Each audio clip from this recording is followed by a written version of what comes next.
जब ये पोस्टर कहीं भेज रहा था अपने घर में, परिवार में, अपने कुछ टीचर्स को भी, तो उन्होंने कहा कि बड़की को तो हम देखते ही आए हैं, भाटिया साहब हैं ही, ये बहुत अच्छा रहता अगर हम सामने से कभी देख पाते। तो ये एक जो चीज़ है, जो अपने घरों के भीतर के किरदार हुआ करते थे, उनसे बातचीत करने का ये अवसर लिट चौक में मिला है।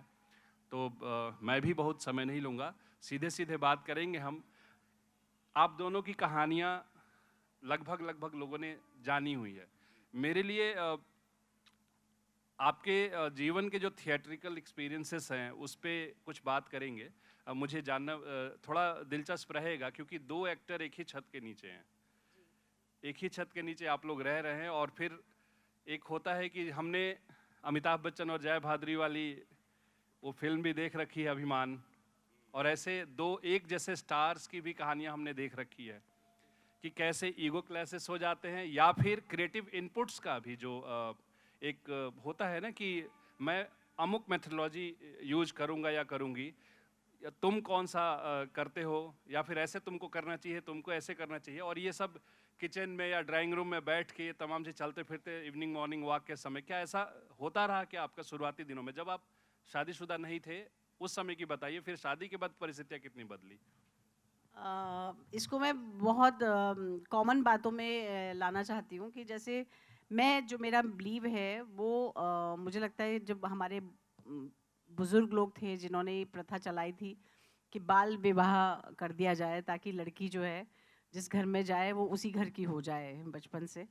तो मुझे ऐसा लगता है कि हमारे थिएटर में भी बाल विवाह होते हैं, जिसमें शुरुआती दिनों में जब हम स्ट्रगल कर रहे होते हैं, हम चीज़ों को समझने की कोशिश कर रहे होते हैं, उस वक्त अगर हमें कोई साथी मिल जाए और साथ में हम सीखें दोनों, तो वो बाल विवाह ही होता है।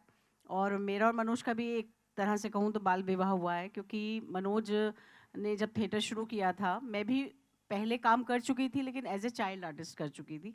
बड़ी होने के बाद जब मैंने काम शुरू किया तब मनोज उस वक्त तक आ चुके थे इस फील्ड में।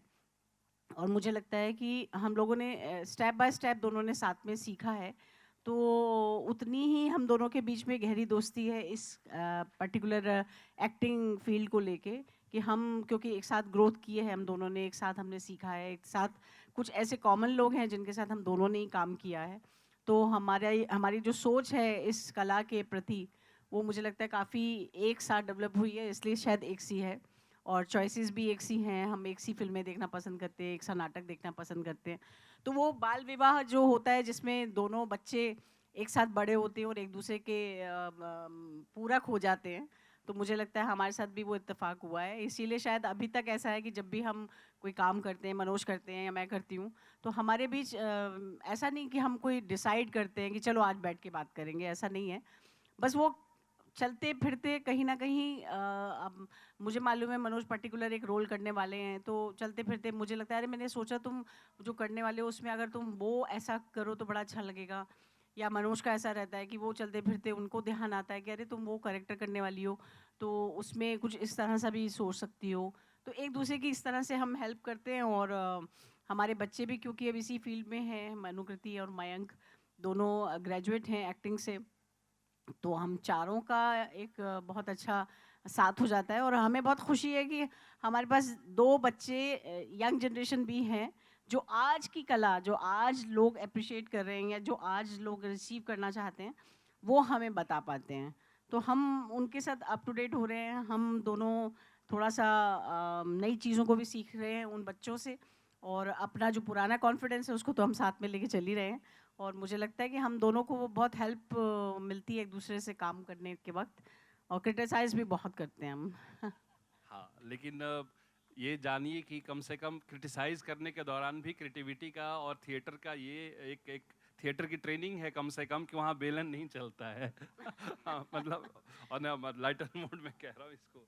जी। सर, एक चीज़ आपसे पूछना चाहता हूँ कि थिएटर का एक लंबा दिल्ली में इतिहास है। मतलब एनएसडी तो एक मान लेते हैं ट्रांजिशन की वो प्रस्थान बिंदु है, वहाँ से अलकाजी साहब जब बनाते हैं, आप संभव के साथ जुड़ी रही मैम, और सर भी थिएटर कर रहे थे। एक थिएटर वाला बंदा डिसाइड करता है कि अमुक लड़की मुझे पसंद है, कि इसके साथ मैंने बहुत काम किया, शादी की, बच्चे हुए, और उसके बाद लगा कि अब इससे ऊंचा कुछ करना है तो इसके लिए जगह छोड़नी है हमें। तब तक मेरे ख्याल से आप दूरदर्शन पे काम कर चुके थे, दूरदर्शन पे उन दिनों काम कर जी, चुके जी, थे। जी, फिर जी। आप मेरे ख्याल से पहले शख्स होंगे थिएटर वाले जो बाल बच्चों सहित बॉम्बे गए। हाँ, वो उसकी ज़रूरत और महसूस क्यों हुई कि या तो आपकी क्रिएटिव भूख खत्म नहीं हो रही थी या आपको लगा कि एक्सपोजर और चाहिए? नहीं नहीं, उसका बड़ा सिंपल सा जवाब है। वो ये है कि मेरे अपने हम लोग साथ में थिएटर करते थे, साथ में अपना दूरदर्शन पे भी काम करते थे। फिर हम दोनों ने डिसाइड किया, एक दूसरे से मिले, एक दूसरे के साथ अच्छा लगता था। हमने डिसाइड कर लिया कि भाई हम जो है साथ में अपना एक दूसरे के साथ जीवन बिताएंगे और दोनों एक्टर्स हैं, दोनों यही काम करेंगे। लेकिन हुआ है कि कुछ फैमिली की जिम्मेदारियां थी मेरे ऊपर। मेरे फादर का जो बिजनेस था वो दिल्ली में ही था, तो वो उसको संभालना और और उसको करते करते थोड़ा समय लग गया। जब तक हम लोग जो सोचते कि हम लोग बॉम्बे शिफ्ट होंगे, तब तक हम लोगों ने शादी कर ली और फिर उसके बाद हमारे 2 बच्चे भी हो गए। लेकिन दिमाग में वो गोल तो बिल्कुल क्लियर था। सिर्फ ये था कि कुछ थोड़ा सा परिस्थितियां ऐसी नहीं थी कि जा सकें। तो जैसे ही वो सब परिस्थितियां क्लियर हुई, तो हम दोनों, और बल्कि कहेंगे कि हम चारों, अपना राजधानी में बैठ के बम्बई पहुंच गए। और उसमें सबसे पहला बड़ा कौन सा काम आपको मिला कि जिससे एकदम लगा कि हाँ ये हाँ, सही, अब रास्ते पे डगर पे पटरी पे अपनी चल पड़ी है गाड़ी? हाँ, मतलब मैं उस मामले में कहूँगा कि ऐसे जैसे कहते हैं कि भाई आपको शुरू में स्ट्रगल करनी पड़ी, लोगों की कहानियाँ हैं कि फुटपाथ पे सोना पड़ा और ये सोना पड़ा। हम लोगों का साथ ऐसा फॉर्चुनेटली नहीं हुआ। क्या हुआ था कि हमने एक मकान लिया था, तो मैंने कहा मैं 1 महीने पहले चला जाता हूँ बम्बई, उसकी जो लिपाई पुताई वगैरह सब कर देता हूँ, तो फिर बच्चों को लेके साथ में आज मैं आ जाऊँगा, फिर साथ में चलेंगे। तो मैं जब वही कर रहा था, तब मेरे एक दोस्त हैं, उन्होंने मुझसे कहा कि तुम आए तो वो हो, अब शिफ्ट होने वाले हो। सो अजय कार्तिक जो है, एक राइटर है जो पहले ये जो है जिंदगी वगैरह लिख चुके थे, वो एक सीरियल बना रहे थे, बंजारा गेस्ट हाउस। तो श्री वल्लभ व्यास और मोना अम्बे गांवकर ये उसमें ऑलरेडी कास्ट हो चुके हैं, एक कैरेक्टर के लिए उनको चाहिए। सो मैंने कहा आया तो हुआ हूँ, और मैं उनसे मिला और उन्होंने मेरी कास्टिंग कर दी। तो कहना चाहिए कि वो, और बस उन्होंने यही पूछा कि बम्बई आओगे ना भाई। मैंने कहा हाँ हाँ, बस मकान तैयार हो जाए, जाके परिवार को लाना है। उन्होंने कहा वहीं मत रह जाना। सो मैं कहूँगा कि मैं फॉर्चुनेट था कि आने से पहले ही मुझे काम मिलना शुरू हो गया था। तो वो सीरियल था, वो आए, आके शिफ्ट हुए और उससे अपना यात्रा शुरू हो गई। सर एक चीज़ है, मतलब ऑडियंस के लिए बता दो जो हिंदी लिटरेचर से वाकिफ़ होंगे कि मैम और सर ने आधे अधूरे किया हुआ है जो मोहन राकेश की कालजयी कृति है। हाफे हाउस नाम से अंग्रेजी में उसका अनुवाद भी हुआ और कुछ सबसे ज़्यादा खेले जाने वाले नाटकों में से है, आज़ादी के बाद के नाटकों में से। तो ये एक बड़ी पहचान के तौर पे मैं 2-3 लोगों से बात कर रहा था, तो उन्होंने कहा कि उनका हाफे हाउस इसलिए उनके पूछना उनसे उसकी प्रक्रिया के बारे में, क्योंकि उनके पहले शायद आपसे पहले ओम शिवपुरी के डंके बज चुके थे जी जी जी, इस बहुत किरदार के सारे लिए। आ, और फिर एक बड़ा पिलर जब कर चुका है तो फिर उसके जूते में पैर डालने के बाद किरदार पे क्वेश्चन तो होते हैं कैसे होगा। जी जी, वो थोड़ी प्रक्रिया आप दोनों बताइए, क्योंकि वो उसके हिस्से तो आप हैं। नहीं नहीं, वो बहुत बड़ा चैलेंज था। हम लोग बहुत यंग थे, 20-21 साल के थे हम लोग, और वो प्ले उठाया गया संभव द्वारा। और हमें ये मालूम था कि ये प्ले जो है बड़े बड़े दिग्गज कलाकार और बड़े बड़े डायरेक्टर्स कर चुके हैं, जिसमें रेपर्टरी कंपनी भी कर चुकी थी, आधे अधूरे मनोज सिंह साहब के साथ कर चुकी थी, और उसके पहले जो है ओम शुप्री साहब कर चुके थे।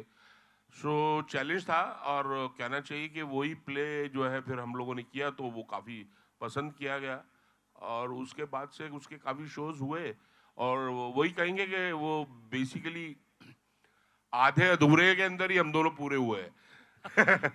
आधे अधूरे हाफे हाउस पूरा हाउस बना, हाँ, मतलब ये वो आधे उस अधूरे प्ले पूरे। के दौरान ही ऐसा हुआ कि हम लोग दोनों ने और किन्नी बिन्नी उसके बाद जी। सर एक आप मैम, आपका भी कुछ अनुभव रहा होगा उसका। हाँ बिल्कुल, जो मनोज जी कह रहे हैं वो बहुत सही है कि इतने बड़े बड़े दिग्गज कलाकार उसे कर चुके थे, तो एक बहुत ही बड़ा चैलेंज था। बट मुझे लगता है कि हमेशा जो नई जनरेशन आती है वो किसी भी किरदार को करती है या किसी भी नाटक को करती है, वो अपना भी एक पॉइंट ऑफ व्यू उस पर रखती है। जो समय जिस तरह का चल रहा होता है, जिस तरह की हमारी सोसाइटी चल रही होती है, उसके भी रिफ्लेक्शन होते हैं नाटक में। तो मुझे लगता है कि जब ओम शिवपुरी साहब ने किया होगा, वो एक ज़माना था जब जिस वक्त शायद संवादों की बहुत बड़ी परंपरा रही होगी। लड़की भी घर से काम के लिए बाहर निकली तो जी, लोगों की उस वक्त उस शिकायतों का बिन्नी होगा। के कैरेक्टर को लोगों ने कैसे लिया होगा हमें नहीं पता। उसके बाद जब मनोहर सिंह जी ने किया और सुरेखा सीकरी जी ने किया, उस वक्त के हालात कुछ और होंगे, और हम तक आते आते काफ़ी जनरेशन्स क्योंकि निकल चुकी थी, तो आधे अधूरे को एक नए नज़र से देखा होगा लोगों ने। और शायद हमने भी, क्योंकि हम भी उस वक्त बहुत यंग थे, जैसे मनोज ने बताया कि हम इतने यंग थे कि हमारे लिए वो उसकी सारी दुविधाओं को समझना बिटवीन द उस लाइंस वक्त बहुत हैं उसमें। बहुत जी। ज़्यादा हैं उसमें। आज भी हम पढ़ रहे थे, हमें अभी एक अपॉर्चुनिटी फिर से मिली, शायद वो यूट्यूब पे अभी 18 दिसंबर से शुरू होने वाला है, एकल करके नाम से, और उसमें उन्होंने हमसे दोबारा से आधे अधूरे की कुछ पंक्तियाँ पढ़वाई हैं जो मनोज ने भी पढ़ी हैं और मैंने भी पढ़ी हैं। वो यूट्यूब पे शायद देखने को मिल सकता है 18 दिसंबर से। उसमें हम लोगों ने दोबारा से रिवाइव किए हैं कुछ नाटक ऐसे पुराने जो हम ऑलरेडी कर चुके थे। अरे वाह! ये मैं पूछने ही वाला था आपसे कि आपने तो अब रंगमंच से अभी भी आप जुड़े हुए हैं और मुंबई में चल रहा है, लेकिन दिल्ली के रंगमंच पे क्या ये जोड़ी जो है, सबसे हमारी प्रेमिल स्नेहिल जोड़ी जो है, सबसे क्रिएटिव जोड़ी, वापस लौट के आधे अधूरे पे आएगी? आधे अधूरे हम ज़रूर करना चाहते हैं, मेरा और जी। मनोज का दोनों का इरादा है, क्योंकि हमें इस बार जब हमने रिपीट किया तो हम दोनों के अंदर फिर से इच्छा जागी, क्योंकि इतना सुंदर नाटक मुझे नहीं लगता हमारी हिंदी नाटकों में उससे बेहतर नाटक आपको ढूंढने में मिलता है। खासतौर बहुत ही पे आज़ादी के बाद खूबसूरत, तो और भी। जी। बहुत सुंदर नाटक लिखा है और आज भी रेलेवेंट है, इसलिए आज भी कर सकते हैं उसे। ऐसा नहीं लगेगा कि कोई पुराना नाटक आपने उठा लिया है। और क्योंकि मिडिल क्लास की प्रॉब्लम जी, है, मिडिल बिल्कुल। क्लास की प्रॉब्लम तो मुझे नहीं लगता आज भी सुलझी है दुनिया में। तो हमारी इच्छा बहुत है, देखते हैं कब तक प्रैक्टिकल हो पाता है। मनोज सर, एक चीज़ जब हम लोग ये डिस्कस कर रहे थे तो कुछ साथी हमारे थे थिएटर वाले और कुछ सिनेमा से जुड़े हुए लोग हैं, कह रहे हैं कि मनोज सर से एक बात पूछना, क्योंकि क्या होता है ना कि सिनेमा हमारा टाइप कास्ट करता है। जैसे इफ्तिखार साहब थे तो इफ्तिखार साहब इंस्पेक्टर ही बनते रह हाँ गए। हाँ हाँ। तो आपके लिए कुछ लोग कह रहे थे, तो मैं इस बात से बड़ा चिढ़ता हूँ कि नहीं, कॉमेडियन नहीं है भाई, एक्टर हैं आप। ये मत कहो कि एक्टर एक्टर होता है, कैरेक्टर क्या होता है, कैरेक्टर आर्टिस्ट क्या होता है, कुछ नहीं होता, एक्टर होता है। तो मैं ये वो पूछ रहे थे कि लेकिन दोनों के थिएटर में रहते हुए और मुंबई जैसे फिल्म इंडस्ट्री में रहते हुए जहाँ रिश्तों को टूटते बनते समुद्र के वेव्स की तरह आगे पीछे हो जाते हैं रिश्ते, इनकी नींव इतनी मजबूत है, दोनों इतने प्यारे हैं, पूछिएगा कि वो उस जो पैट्रियार्क एक जुमला चलता है कि दुनिया में दो किस्म के लोग होते हैं, एक शादीशुदा दूसरे खुशहाल। तो मनोज सर का क्या उस पे स्टेक है? नहीं नहीं, ऐसा कुछ नहीं है, क्योंकि हम लोगों का ये बहुत पहले से हम लोगों के जो रिश्ते की जो बुनियाद है ना, वो किस आधार पर डली है, वो बहुत इम्पोर्टेंट होता है। तो हम लोग एक दूसरे को हालांकि सीमा जी मुझसे सीनियर हैं, मुझसे बहुत साल पहले से काम कर रही थी as a child artist. Already she was established as the radio पे, दूरदर्शन पे और स्टेज पे, और हम लोग में जो है इन्होंने ही मेरा नाम रिकमेंड किया था। लेकिन हम दोनों की जुड़ने की वजह एक साथ जीवन बिताने की, क्योंकि हम लोग जो इस कला से जुड़े हुए थे ना, वो हम दोनों का एक कॉमन बहुत फैक्टर था।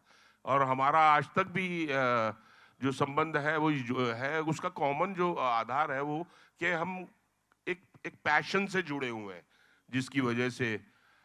और बाकी जो आपने दूसरा सवाल पूछा कि वो टाइप कास्ट और वो सब जो है, वो तो होता ही है।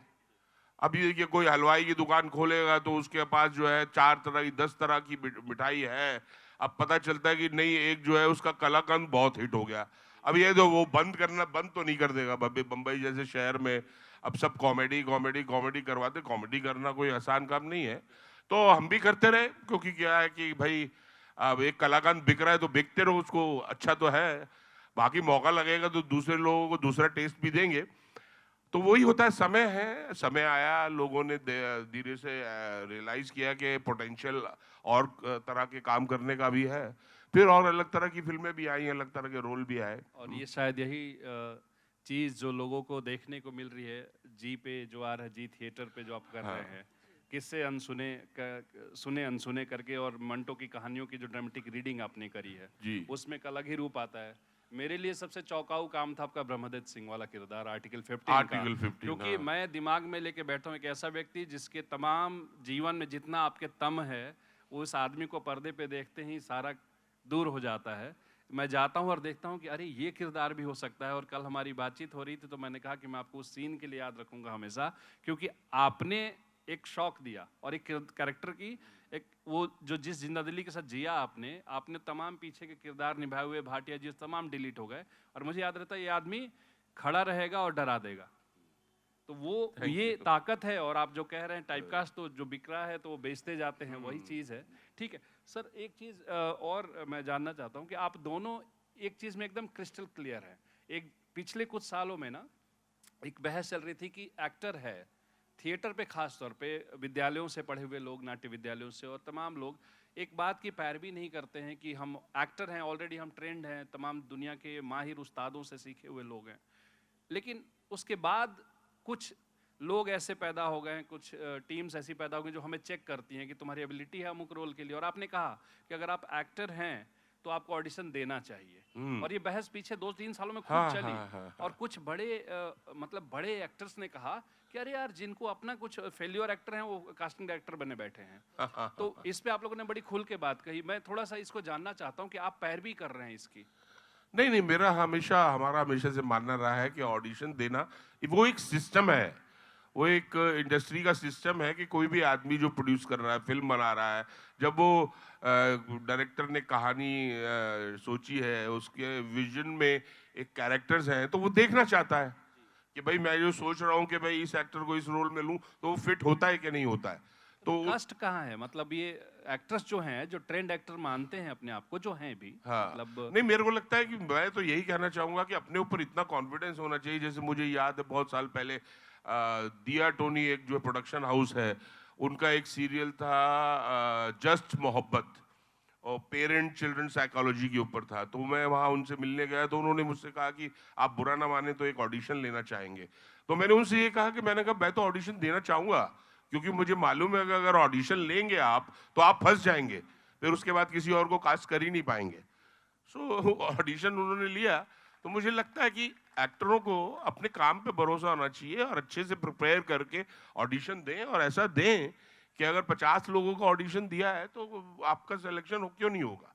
अपने ऊपर कॉन्फिडेंस रखना चाहिए। असल बात ये कि सिर्फ कॉन्फिडेंस के ऊपर जो शिकायती कहाँ से हो जाते हैं फिर। मैं दरअसल उस पॉइंट पे हूँ। आप लोग तो कह रहे हैं कि मुझे मेरे काम पे, मेरे क्राफ्ट पे भरोसा है। अगर एक्टर को अपने क्राफ्ट पे भरोसा है और वो ट्रेंड है तो दर्द कहाँ है? क्या वो स्टेज के फार्मूले में दिक्कत है या उस कैमरे के फ्रेम में नहीं आने की ये दिक्कत है? कॉन्फिडेंस, हवाबाजी के अंदर कॉन्फिडेंस नहीं होना चाहिए। Confidence without clarity is very dangerous.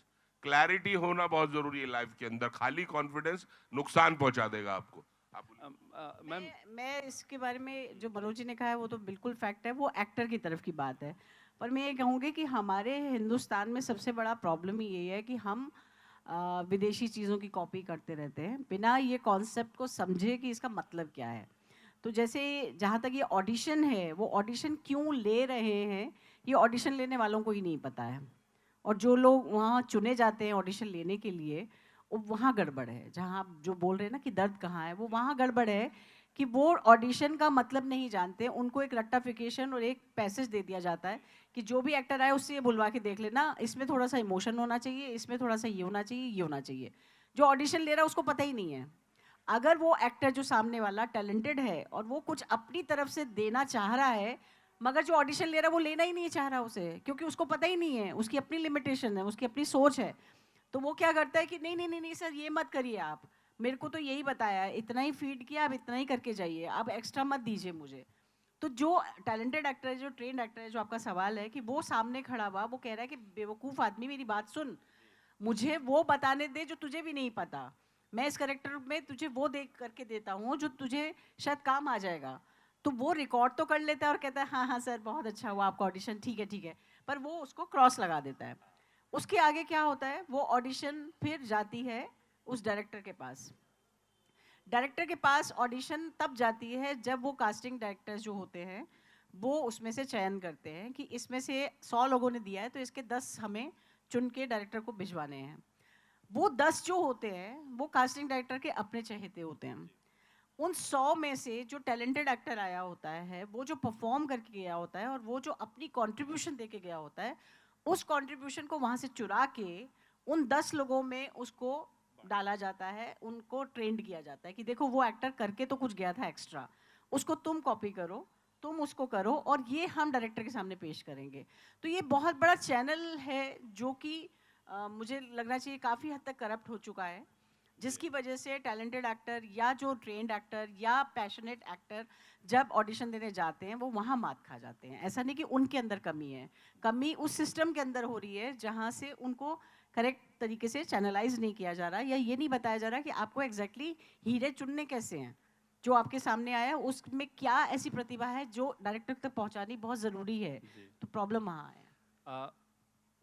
शुक्रिया मैम, ये ज़्यादा जाले साफ किया आपने। मैं ये बात इसलिए कह रहा हूँ, आप लोग को लग रहा होगा कि हमारा टॉपिक तो है पर्दे से लेकर परिवार तक का ऐसा, लेकिन असल चीज़ क्या है कि पर्दे पे आप देख रहे हैं, लेकिन ये जो परिवार बन के जो लोग पर्दे पे गए और इन लोगों ने जिस तरीके से ट्रेनिंग ली, वो नई पूरी जमात यहाँ जो बैठी है जो सिनेमा और थिएटर में काम करना चाहती है, उनको ये मैसेज क्लियर है कि अगर आपने अपने क्राफ्ट पे मेहनत नहीं किया है, अगर आपने अपने आप को मांझा नहीं है, तो चमकने की उम्मीद मत करो। शॉर्टकट नहीं है। जो बात हो रही थी सर कि शॉर्टकट नहीं है, एक पूरा आपको मांझा गया है, तब जाके कहीं जाके खुद को जब रगड़ लेते हैं तब चमक पाते हैं। असल चीज़ ये है कि जब मैम एक्टर्स के चुनाव की बात हो रही है, आप लोग दोनों ने किसी एक प्रोजेक्ट के लिए आप लोगों ने अलग अलग किरदारों के लिए एक साथ कभी ऑडिशन दिया है? बहुत बार। कोई कई ऐसा बार जो सक्सेसफुल हिट हो एकदम? हाँ, कई बार ऐसा हुआ है कि हम सक्सेसफुल दोनों हिट को मार ही दिया हो आपने कि ये हो गया, दोनों का हो गया इसमें? नहीं नहीं, मतलब मैं ये कहूँगी कि वो तो जो अपॉर्चुनिटीज़ हैं, जो फिल्म्स की अपॉर्चुनिटीज़ होती हैं, उनको तो हम ये मानते हैं कि वो तो एक डायरेक्टर की इच्छा है या प्रोड्यूसर की इच्छा है हम दोनों को साथ में कास्ट करने के लिए, कि स्क्रीन पे पति पत्नी भी दिखेंगे तो बहुत अच्छा लगेगा। लेकिन ये अपॉर्चुनिटी जब थिएटर में हमें मिली है तो हम दोनों बहुत खुश थे, क्योंकि इतने साल पहले हम लोग ने जो साथ में काम शुरू किया था थिएटर में, वो अपॉर्चुनिटी दोबारा मिलना हमें एक साथ मंच पे काम करने की, वो हमें नसीर साहब के जो ग्रुप है मॉटली, उसने ये अपॉर्चुनिटी दी। वो हमारे लिए बहुत एक्साइटमेंट वाला पल था कि अब हम दोनों फिर से थिएटर में एक साथ ट्रैवल करेंगे, एक साथ जगह जगह जाके शो करेंगे, एक साथ हम वही अनुभव दोबारा लेंगे जो कभी यंग टाइम पे हम लोगों ने साथ में लिया था। वो अपॉर्चुनिटी डेफिनेटली हमारे लिए बहुत मायने रखती है, ना कि फिल्मों में हमारा हस्बैंड वाइफ का कास्ट कर लेना हमारे को कोई एक्साइट करता है। जी थिएटर पे सर की मैम की जो कुछ क्रिएटिविटी है आप उसे देख सकते हैं, खास तौर पे ड्रामेटिक जो रिसाइटेशन उसके बारे है में मैं जो, आपको हाँ थोड़ा जी। और डिटेल में बताती हूँ कि जी थिएटर ने इनिशिएटिव लिया है जहाँ पर नाटकों का वो सिने प्ले बना के या सिने ड्रामा कह सकते हैं उसे, उन्होंने अपना एक चैनल खोला है जी थिएटर के नाम से, जहाँ पर वो अपने बहुत सारे ऐसे चुनिंदा मतलब ड्रामे हैं, जो नाटक हैं, जो ऑलरेडी लोगों ने शोज़ किए हुए हैं, उनको शूट करके वो करते हैं। लेकिन ये पहली बार जी थिएटर एक एक्सपेरिमेंट कर रहा है जहाँ पर कहानियों को ड्रामेटाइज किया गया है। मतलब कहानियाँ यूं की त्यों पढ़ी जाएंगी किताब हाथ में लेकर, लेकिन उसको फिर भी एक अंदाज दिया है ड्रामेटाइज का।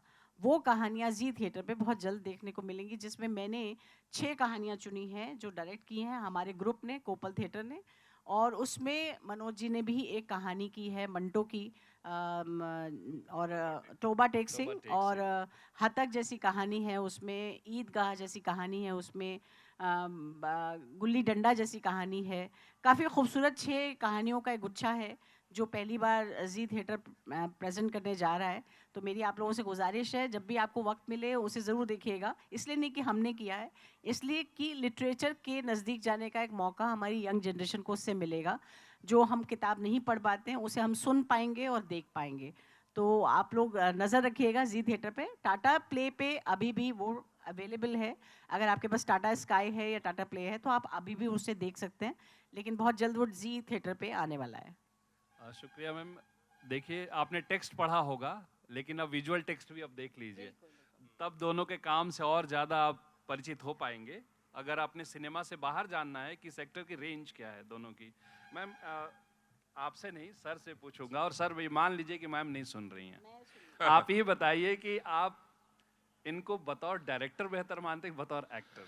क्योंकि डायरेक्टर वाला मसला एक जुड़ता इसलिए है कि इन्होंने जितने तुर्रम खां थे थिएटर के, मतलब इस शब्द को पॉजिटिविटी के साथ लिया जाए, मतलब मैं गुजारिश करता हूँ जितने तुर्रम खां हो सकते हैं, आप जिसको चाहते हैं कि 1 2 3 इसको ऑप्ट करूंगा, सबको एक छत के नीचे लाते हैं। राम प्रसाद की 13वीं बनाए थे, जिसका एग्जीक्यूशन इतना कमाल, लाइट, स्क्रीन प्ले, मतलब एक्टिंग तो खैर बोलना ही क्या है, सारे लोग तो उसमें उस्ताद ही हैं। और उस लेकिन आपको जो बात बतानी है ना, उस्तादाना नज़र से बतानी है, क्योंकि मेरा इसमें पर्सनल एक स्टेक है कि राम प्रसाद 13वीं आने वाली 2 फिल्मों का मसाला दे के गई, लोकेशन वाइज भी, प्लॉट वाइज भी, और मतलब हम गुड बाय भी कह रहे हैं। हाँ, तो हाँ। ये जानना है और ये मान के चलना है कि मैम सुन नहीं रही हैं। नहीं, वो सुन नहीं, वो बात पहले भी हो चुकी है हमारी। वो दोनों चीज़ें एक तरह से जुड़ी हुई हैं। जैसे मैं बताऊँ आपको कि मैंने जब इन्होंने अपनी कहानी लिखी और फ़िल्म बनाने की प्रोसेस शुरू हुई, तो मुझे बताया कि ये रोल तुमको करना है, तो मैंने बहुत कोशिश की कि मैं इस फ़िल्म से किसी तरह बच जाऊँ। क्योंकि उसकी वजह ये थी कि मैंने कहा घर पे तो डाँट खाता ही हूँ, पब्लिकली भी डाँट खाऊँगा। तो वो जुड़ी हुई चीज़ इस वजह से है क्योंकि नसीर साहब ने बहुत अच्छी बात कही थी।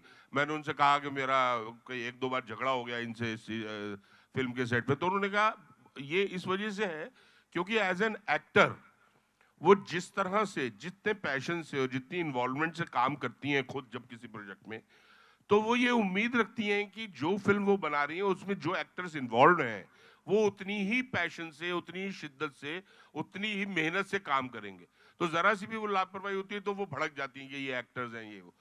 सो मैंने बहुत कोशिश की थी, लेकिन क्योंकि ये मुझे मालूम था कि ये बात सच है जो नसीर भाई कह रहे हैं, क्योंकि ये फ़िल्म बनाएँगी तो जितने भी दिग्गज एक्टर्स हों, चाहे भले ही जितने भी सीज़न्ड एक्टर्स हों, क्योंकि खुद इतने एक्सपीरियंस्ड एक्टर हैं कि ये किसी को छोड़ेंगे नहीं, इन द सेंस के कहीं पे भी आप ढीले नहीं पड़ सकते एज एन एक्टर। लेकिन ये है कि वो फिर ये मानी नहीं, मैंने किया।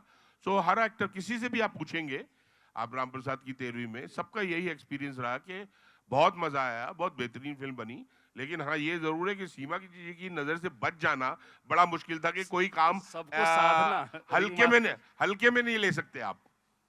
मतलब क्योंकि थिएटर के सारे एक्टर हैं, एक बहुत प्रचलित अवधारणा है कि theatre is the medium of actor और सिनेमा जो है डायरेक्टर मीडियम है। तो मैम वो तो रिंग मास्टर की भूमिका में सारे एक्टर, जिसमें कई आपके साथी भी रहे होंगे, ये आप कहानी लेके खुद ही बेचने के तो उसमें कि लो लग बना दो, लेकिन लोगों ने कहा तुम ही बनाओ। ये हुआ और उसके बाद उस पर 2-3 और लोगों ने बना ली, खैर अलग बात है, उस पर हम बात नहीं करेंगे, लेकिन एक बेहतर रचना बन के निकली। और मुझे जब लोग कुछ कह रहे थे सीनियर कि बड़की से बात करेंगे या आपसे भाटिया साहब से बात करेंगे, मैंने कहा बड़की बहुत बड़ी हो गई हैं और वो जो है आप ये जानिए कि वो किरदार जिंदा है। वो राम प्रसाद 13वीं का जिक्र इसलिए हो रहा है कि आप उस फिल्म को देखते हो कई बार भीगते हैं, या ऐसी मतलब सामान्य सी कहानी, एक ऐसी घटना हुई और उसके बाद खमों पेच खोल देती है पूरे मिडिल क्लास की कि हम ऐसे ही तो जी रहे हैं, दरअसल हमने एक झूठ को पकड़ के, यही बात थी। तो मुझे था कि इन एक्टर्स को बांधना संभालना आपके लिए कितना टफ रहा कि देखो, क्योंकि एक्टर जो होता है वो कहता है कि मुझे वो वाला रोल तुम दोगी, देखो तुम मेरे दोस्त हो, ये बड़े वाला मेरा बढ़ाओ, इसका घटाओ। ये जो गुणा भाग चलता है ना, उस गुणा भाग में कैसे चल रहा था। और दूसरा इसके साथ सर की भूमिका उसमें क्या थी, क्योंकि घर आने पे होता होगा ना कि देखो मनोज यार ऐसा चल रहा था कि मतलब नाम लेते हैं कुछ लोगों का, इसको अदरवाइज नहीं लिया जाए कि यार आशुतोष जी ऐसा कह रहे थे तो फलाने ऐसा कह रहे थे, इस तरीके की चीजें होती होंगी कि कैसे करें यार, फिर ये सब भी कभी आया क्या ऐसा? ऐसा कुछ नहीं हुआ। मनोज और मेरे बीच में बहुत पहले से बहुत क्लियर था कि मैं वहाँ एज ए डायरेक्टर काम करूँगी और मनोज सिर्फ एक एक्टर की हैसियत से वहाँ काम करेंगे। वहाँ मेरे वो पति नहीं थे बिल्कुल भी, और ना हमने कभी आपस में बात की किसी और एक्टर को फीस की लेके। भी बात नहीं की मैम आपने? हाँ, फीस की बात हुई? फीस की बात भी मैंने प्रोड्यूसर से कराई थी, मैंने नहीं की थी। मैंने कहा मान जाए तो ठीक है, नहीं है तो फिर कोई और एक्टर देख लेंगे। नहीं, पर जहाँ तक सवाल है, मैं बताऊँ आपको कि सारे ही मेरे दोस्त थे और सारे ही आप जैसे जानते हैं सभी मजे हुए एक्टर थे, और मैं अच्छी तरह से नब्ज़ जानती हूँ एक्टर की, क्योंकि खुद एक्टर हूँ तो मुझे पता है कि हमारी नब्ज़ कहाँ होती है। हम सब पैशनेट लोग हैं और जब भी काम में कोई ही किसी भी सीरियसनेस को हम देखते हैं तो हम फिर वहाँ पर अपना 100% देना शुरू कर देते हैं। वो मुझे मालूम था। 2 चीज़ों से याद रहेगी सिनेमा में, मतलब एक सिनेमा पढ़ने वाले के तौर पे, कि मैं एक तरफ देखूंगा जाके जो पार्टी बनी थी उसमें सारे दिग्गज भर दिए गए थे और सब अपने 100% के साथ थे, और उसके बाद राम प्रसाद 13वीं में हम आते हैं। बीच में एक छोटा सा उठता है जब वो फिल्म आती है सिडनी सेल्डन वाले, वो सिडनी ल्यूमेट की जो फिल्म थी 12 एंग्री मैन का अनुवाद आया था, वो हमारे में एक रुका हुआ फैसला। तो ये कुछ ऐसी फिल्म है जिसमें सारे तुरंग खां हैं। जी जी जी बिल्कुल। तो देखिए, एक्टर को मैं कहती हूँ 2 चीज़ों से जीता जा सकता है। एक तो अच्छी परफॉर्मेंस उनसे करा लो, अच्छा स्क्रिप्ट दे दो, और एक कुछ अच्छा खाने को दे दो। तो मैंने वो दूसरी बात पे ज़्यादा ध्यान दिया और उसका ज़िम्मा ज़रूर मनोज ने ले रखा था कि वहाँ कहाँ बढ़िया समोसे मिलते हैं, कहाँ से बढ़िया जलेबी आएगी, कहाँ से इनको क्या क्या खिलाया जा सकता है। तो एक्टर ने खाते पीते सबने 3-3 4-4 किलो वेट पुट ऑन किया और सबकी नाराज़गी यही थी जाते वक्त कि सीमा तुम्हारी फिल्म में हम मोटे होके जा रहे हैं। तो बस और वो हंसाने का ज़िम्मा और खिलाने का ज़िम्मा मनोज का था। बाकी क्रिएटिव काम मैं संभाल रही थी और बस हंसते खेलते बन गई। सब लोग अभी याद करते हैं राम प्रसाद को तो एक पिकनिक के तौर पे याद करते हैं, फिल्म के तौर पे नहीं। ये मेरी एक अचीवमेंट ऐसी है। पिकनिक जो हिंदी सिनेमा का माइलस्टोन भी बनी। लास्ट हम चरण में हैं, बस 1 मिनट में अपनी बात खत्म करेंगे, तो इसके लिए कुछ सेकंड्स कम देते हैं। सर कुछ बनाते हैं किचन में बढ़िया? अरे सर तो बहुत अच्छे कुक हैं। इनकी कोई 2 बढ़िया डिश आपको याद हो अभी जो ये हमेशा बनवा सके? ये नॉनवेज बहुत अच्छा बनाते हैं, मैंने इन्हीं से सीखा है क्योंकि मैं तो नहीं जानती थी नॉनवेज बनाना क्योंकि मैं ब्राह्मण परिवार की लड़की हूँ। अच्छा, तो भार्गव। भार्गव तो मुझे तो जी। नहीं आता था ये सब बनाना। मैंने ये सब मनोज से सीखा है और आज भी जब कुछ दोस्त इकट्ठे होते हैं तो मनोज कुक करते हैं और बहुत ही बेहतरीन थिएटर का बनाते इनका हैं। सबसे बेहतरीन रोल आपको जो लगता है, और सिनेमा का एक एक चुनना हो इनका काम तो? थिएटर का एक्चुअली में मैं आधे अधूरे ही कहूँगी क्योंकि जी आधे अधूरे बहुत चैलेंजिंग था मनोज के लिए क्योंकि 5 रोल उन्हें एक साथ जी करने थे जी। और मुझे लगता है बहुत ही खूबसूरत रोल इन्होंने निभाया था उसमें। और सिनेमा में थोड़ा मुश्किल है काम क्योंकि अभी इन्होंने जो सिक्सर मारा है आर्टिकल 15 का, जी जी जी। उसने कई सारी पीछे फिल्मों को छोड़ दिया है। तो ओटीटी पे भी आ रहे हैं सर? जी, पर मैं इतना ज़रूर कहना चाहूँगी कि हमेशा हम जब तारीफ़ करते हैं तो हम हमेशा गंभीर रोलों की बात करते हैं। पर जो मनोज ने भी जैसे शुरू में कहा कि कॉमेडी करना बहुत मुश्किल होता है, तो मुझे लगता है कि इन्होंने सबसे बड़ा चैलेंज जो था इनके लिए वो वांटेड फ़िल्म था। वांटेड यस, फ़िल्म में जो लैंडलॉर्ड इन्होंने की कैरेक्टर भूमिका। किया है जी। वो मुझे हमेशा बहुत पसंद आया है इनका। मकान मालिक इसलिए का। हाँ, क्योंकि वो मनोज नहीं है। हाँ जो वो बिल्कुल। रोल था वो मनोज नहीं है। मैं मनोज को जानती हूँ, मनोज वैसे नहीं है। तो मनोज ने वो किरदार किया था, वो इतना बौड़म आदमी जो खुद ही 6 अंगूठियाँ हाथों में पहना है और कह रहा है कि मुझे पहचाना कैसे उसने, वो मनोज नहीं है। तो मनोज ने अपने आप को बिल्कुल चेंज किया था और तो फिर वो मुझे चेजिंग सीन में क्या जी, बोला था कान में बोल? बिल्कुल। तो मुझे लगता है कि वो मनपसंद मेरा रोल है वांटेड और दूसरा अगर सीरियस रोल में कहूँ तो मनोज ने मुल्क में भी बहुत अच्छा काम किया है। आर्टिकल 15 आप मुल्क तो सबने कमाल। हाँ। देखी है। सर तो आपका मैम के लिए एक थिएटर का और एक सिनेमा का, क्योंकि हम लोग द एंड में हैं और हाँ कॉल हो चुका है। बिल्कुल बिल्कुल बिल्कुल। हम थिएटर में मुझे याद है मैंने इन्होंने एक प्ले किया था, अनारो उसका नाम था। वो कैरेक्टर में एकदम बहुत गहरी छाप छोड़ी हुई है और उसके काफ़ी शोज भी हुए थे और बहुत सक्सेसफुल हुआ था। वैसे ही ये इन्होंने बहुत सारे प्लेस किए हैं, बहुत एक से एक उम्दा प्लेस किए हैं। इनफैक्ट हम लोग जब करते थे वहाँ पे तो मेरे को तो थोड़ी बहुत ही तारीफ मिलती थी कि तुम्हारा वो ये वाला कैरेक्टर अच्छा था, और इनको तो सावित्री आधे अधूरे में भी। तो मैं यही उनको बोलता था कि भाई मैं सीख रहा हूँ, अभी थोड़ा थोड़ा ठीक ठीक हो जाएगा। और बाकी जहाँ तक सिनेमा का है, सो जो इन्होंने इनकी मैं कहूँगा कि जो बहुत अच्छी बात रही कि जैसे इन्होंने वो बरेली की बर्फी से शुरू किया माँ ब्रेक के बहुत रोल लिया आपने, करना। परिवार के लिए ब्रेक भी बहुत लिया आपने। हाँ, उसके बाद से क्या है कि जो एक रोल के लिए नहीं कहूँगा मैं, बल्कि ये कहूँगा कि ये जो इन्होंने एक एक्टर के लिए बड़ा अच्छा, बाकी एक्टर्स के लिए भी है और मेरे लिए तो था ही कि जैसे आपको बोला जाता है कि टाइप कास्ट कर देते हैं, भाई बाप का रोल मिल रहा है तो बाप का ही रोल मिल रहा है, हीरो के दोस्त का मिल रहा है तो वही मिल रहा है। तो इन्होंने बाकी जो 2-3 फिल्में की, शुभ मंगल सावधान, और उसमें माँ का ही रोल था, लेकिन इन्होंने वो हर कैरेक्टर हर फिल्म में एक डिफरेंट माँ दिखाई, जैसा कि होता भी है। अब हर लेडी माँ बनती है लेकिन हर माँ एक जैसी नहीं होती है। तो मैं कहूँगा कि वो एक बहुत अच्छा इनका नायक को हटा एफर्ट के था, बेटे नया के लिए कॉन्सेप्ट था विद्रोही। जिसने मुझे भी खोला, और बाकी एक्टर्स को भी मैं ये कहूँगा कि हो सकता है आपको किसी एक कैरेक्टर में टाइप कास्ट कर दिया जाए, बट अगर आप एक्टर हैं तो नहीं, आप लेकिन उसके मैं अंदर भी एक वैरायटी। गंगूबाई का जो कैरेक्टर गंगूबाई है का वो जो तो रिसेंट कमाल अभी था, है वो इनका तो। फिल्म आई थी, बहुत जी अच्छी। जी जी। हम लोग अधिकतर लोग जिस परिवार से आते हैं उसमें कम से कम बरेली की बर्फी की माँ को देखिए, जब प्रीतम विद्रोही जी के लिए वो पुराने एक्टर हीरोइन का जो असली प्रेमी है उसको साइड करती हैं, कड़क। तो आप दोनों ऐसी कड़क बने रहें और हमारी पूरी शुभकामना आप दोनों के साथ। मैं नहीं जानता कि आप लोगों के जी की कितनी बातें हो पाई, लेकिन लिट चौक इंदौर की पूरी टीम की तरफ से, हम सब की तरफ से आप दोनों को खूब सारा स्नेह, खूब सारा, जो बड़े हैं हमारे उनकी तरफ से आशीर्वाद भी। सर वो डिपेंड करता है कि 5 मिनट के लिए ऑडियंस को दे सकते हैं। एक्चुअली दूसरा सेशन रेडी है, तो क्या 2 या 3 क्वेश्चन, अगर 3, लेकिन कुछ भी हो क्वेश्चन पूछिएगा, और मैं गुजारिश करूंगा कि आप जो है क्रिस्प रहिएगा। हाँ। मैं सिर्फ एक बात आपको बोलूँगा कि आपने जो कलाकंद वाली बात बोली है, तो आप मिठाई में हर दृष्टि से परिपूर्ण हैं, और जितनी भी मिठाई की जो भी प्रकार आते हैं वो सारे आप में समाहित हैं। जब भी आपको मौका मिलता है बेहतरीन करते हैं, और हमको तो ये भी याद नहीं कि सबसे अच्छा कब किया और सबसे खराब कब किया, तो खराब का तो काम ही नहीं। आपका बहुत बहुत स्वागत। Thank you. एक प्रश्न है बस मेरा कि वास्तव में सीमा जी ने बोला कि आप समोसे की व्यवस्था वहाँ करते थे, तो क्या वास्तव में आप समोसे के इतने ही शौकीन हैं क्या? इंदौर चटोरों का शहर भी कहा जाता है। नहीं, ये खाने का शौकीन हूँ, फूडी हूँ मैं। लेकिन मेरे से आगे मेरी इमेज दौड़ती रहती है। बहुत बढ़िया। लेकिन आपको देख के बहुत अच्छा लगा, और व्यक्तिगत रूप से भी मैं आपका बहुत फैन हूँ, और इसलिए आपका स्वागत है। नमस्कार। नमस्कार। आपको हम लोग से ही देखते आए हैं। जी जी जी शायद मेरा पहला सीरियल वही होगा। जी। मैं आप दोनों से ही जानना चाहती हूँ कि क्या आप दोनों के बीच में कभी अभिमान फिल्म जो याद है, अभिमान जैसी कोई स्थिति आई कभी? वो स्थिति का मुझे समझ में नहीं आता, ये सवाल कहाँ से पैदा होता है। वो फिल्म भी बनी, ठीक है, मगर क्या होता है, मुझे लगता है मैं तो फीमेल कैरेक्टर्स के लिए हूँ ना, और ये मेल कैरेक्टर्स के लिए, तो क्लैश है कहाँ? पति पत्नी के अभिनय के बीच की बात नहीं, क्यों? अगर मैं अपने काम में अपनी पूरी मेहनत करती हूँ और अपने रंग में ढली भी हूँ, और मनोज अगर अपना काम पूरी तरह से करके अपने रंग में ढले हुए हैं, तो हमारा तो क्लैश ही नहीं है। तो जब क्लैश ही नहीं है तो अभिमान कहाँ से आएगा? ये लास्ट क्वेश्चन है ना, और टाइम की बाध्यता है। बिल्कुल डायरेक्ट सवाल ही पूछना।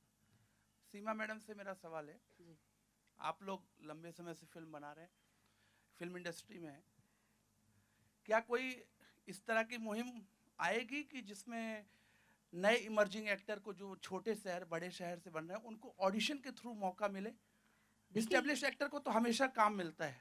नहीं, ये आप जो कह रहे हैं तो गलत है, क्योंकि जो आपको दिख रहे हैं आजकल भी, वो सब छोटे शहरों से ही तो आए हैं। बिल्कुल बिल्कुल। हाँ, तो उनको कभी ना कभी तो काम मिला ही है ना। बिल्कुल। ऐसा आप शिकायत नहीं कर सकते, मुझे लगता है, क्योंकि जितने हम देख रहे हैं, चाहे राजकुमार है, चाहे कोई भी आजकल परितोष भी हैं, जितने भी बड़े एक्टर हैं, वो सब छोटे शहरों से ही आए हैं।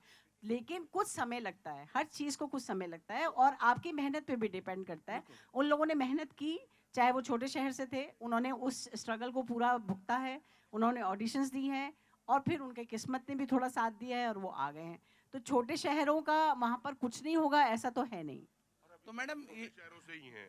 आप देखिए ना, आप हमारे जो कलाकार हैं अभी ओटीटी में खास तौर से ऐसी जगह बनाई है कि वो अब, हाँ, चाहे आप मनोज वाजपेयी को ले लें, चाहे आप आशुतोष राणा को ले लें, एमपी से ही हैं, चाहे कुमुद मिश्रा को ले लें, पंकज त्रिपाठी को ले लें, छोटे से गांव से हैं ये, हाँ, गोपाल दत्त, ये सब लोग अपनी छोटी छोटी जगहों से गए। आज कितनी बड़ी जगह बनाई है इन लोगों ने अपनी इंडस्ट्री में, अपना नाम है इनका, और अपनी टर्म्स पे काम करते हैं। तो मुझे लगता है कि कोई भी कहीं से भी हो, अगर उसके अंदर पैशन है, मेहनत करता है और बराबर ट्रेनिंग लेके आता है, तो उसको कोई नहीं रोक सकता। Thank you. मैंने कहा सीमा जी 63वें फिल्म फेयर अवार्ड में जो बरेली की बर्फी और शुभ मंगल सावधान में एक सहायक अभिनेत्री के लिए इनको नामित किया गया था। मुझे लगता है ये जो डायरेक्शन की फील्ड में आप आ गई तो अब किसी को नहीं छोड़ेंगी, वहाँ भी आपको प्रथम ही रहना बहुत है। बहुत शुक्रिया आपका, बहुत बहुत शुक्रिया, शुभकामनाएं। मैं लिट्टचोक परिवार की ओर से, एम के पांडे जी, आपने जीवन के हर पहलुओं को बहुत बारीकी से छुआ। आप तीनों का लिट्टचोक परिवार की ओर से हार्दिक आभार व्यक्त करता हूं। Thank you.